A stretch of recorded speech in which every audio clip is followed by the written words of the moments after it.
अल्लाह का शुक्र है कि सारी मनी ट्रेल भी मिल गई, सबूत भी मिल गए सारे कि कितने का फ्लैट लिया, कैसे लिया, बेचा, कितने का बेचा, और फिर जो मनी ट्रेल पाकिस्तान में आने की थी वो भी सारी दे दी।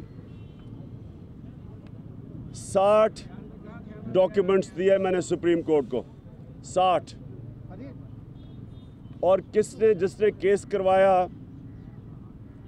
नवाज शरीफ, उसने 300 अरब रुपया इस मुल्क से बाहर लेके गया जो उसने जवाब देना है। सुप्रीम कोर्ट का फैसला हम तस्लीम करते हैं। उन्होंने टेक्निकल रीज़न के ऊपर इनको डिस्क्वालीफाई किया और वो रिव्यू भी करेंगे, लेकिन मुझे अफसोस है कि कोई भी इस मुल्क में एक आदमी जो ईमानदारी से पैसा कमाता है, टैक्स देता है, उसका मुआवजा ना किया जाए इन डाकुओं से।